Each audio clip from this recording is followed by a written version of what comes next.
میرا نام قاسم ہے، میری عمر 32 سال ہے، میری شادی کو 5 سال ہو چکے ہیں۔ میرے 2 بچے ہیں جو کہ گاؤں میں رہتے ہیں۔ میں شہر میں کام کے سلسلے میں ایک بہت ہی زیادہ امیر گھر میں ڈرائیور کی نوکری کیا کرتا تھا۔ جب مالک باہر سے آتے تھے تو میں ان کے ساتھ گاڑی لے کر جایا کرتا تھا، لیکن اس کے علاوہ مالکن کے ساتھ ہی جاتا تھا۔ وہ جہاں پر بھی کہیں جاتی تھی، چاہے شاپنگ کرنی ہو یا کسی اور کام سے جانا ہوتا تھا، وہ ہمیشہ مجھے ہی اپنے ساتھ لے کر جایا کرتی تھیں۔ ویسے تو گھر میں اور بھی ڈرائیور ہوتے تھے، لیکن میں ان کا پسندیدہ ڈرائیور تھا کیونکہ میں بہت ہی اچھے سے ڈرائیونگ کر لیتا تھا۔ مالک کی عمر تو 40 سال کے قریب تھی، لیکن مالکن 25 سال سے زیادہ نہیں لگ رہی تھی۔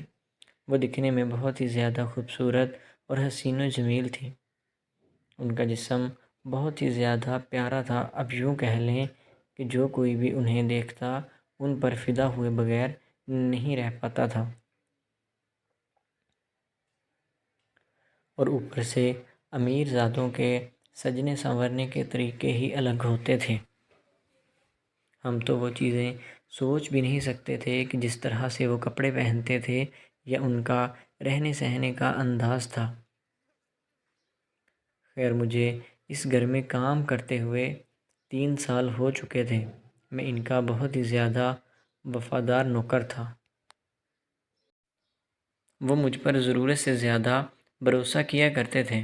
مالک کبھی کبھار 3-4 مہینے میں ایک بار چکر لگاتے تھے، اور اس کے بعد ان کی گاڑی گھر پر فری ہی ہوتی تھی، جس کو میں چلایا کرتا تھا۔ میں دکھنے میں بہت ہی زیادہ خوبصورت اور کڑیل جوان تھا۔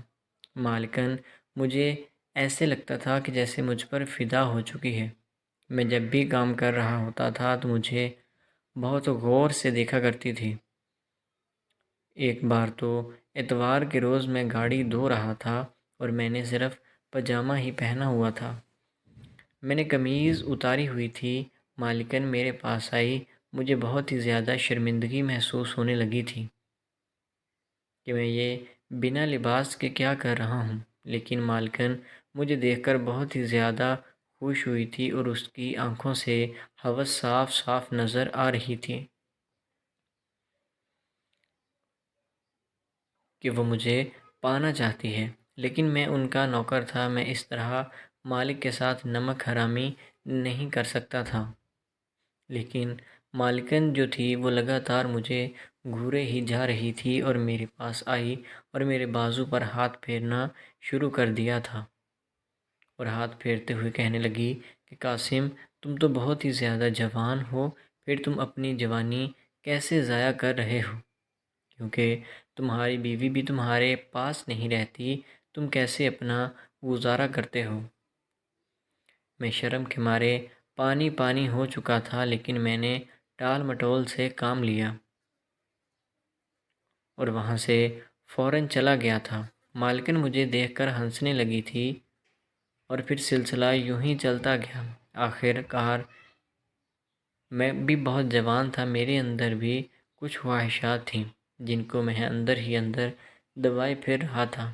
ایک رات 11 بجے میں اور مالکن کسی پارٹی سے واپس آ رہے تھے۔ مالک نے شراب پی ہوئی تھی، وہ نشے کی حالت میں تھی۔ میں نے ہی اسے پکڑ کر اتارا تھا اور ان کے بیڈ روم میں چھوڑنے کے لیے چلا گیا تھا۔ میں نے جیسے ہی مالکن کو ان کے بیڈ پر لٹایا تو مالکن نے مجھے بازو سے پکڑ کر کھینچ لیا اور اپنے اوپر گرا لیا۔ میڈم نشے میں کم اور ہوس میں زیادہ نظر آ رہی تھی۔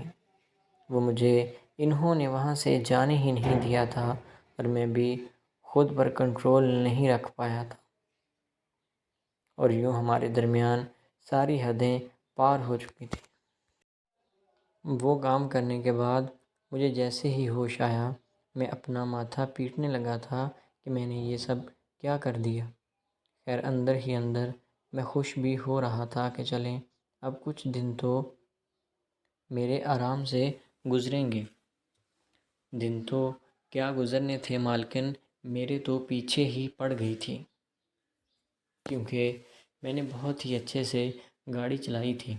مالکن مجھے کہتی تھی کہ قاسم، جس طرح کے تم ڈرائیونگ کرتے ہو میرے شوہر بھی اس طرح سے نہیں کر پاتے۔ اب مالکن ہر دوسرے تیسرے دن مجھے بلا لیتی تھی اور ہم خوب انجوائے کیا کرتے تھے، اور اس کے بعد مجھے پیسے بھی خوب دیا کرتی تھی، جس سے میرے گھر کا گزر بسر اچھے سے ہونے لگا تھا اور مالکن کا بھی مشکل وقت آسان ہونے لگا تھا۔ مالک کو اس بات کی کوئی خبر نہ تھی۔ تو دوستو، امید ہے کہ آپ کو ویڈیو اچھی لگی ہوگی۔ ویڈیو پسند آئی تو ہمارے چینل کو سبسکرائب کریں۔ ملتے ہیں اگلی ویڈیو میں، تب تک کے لیے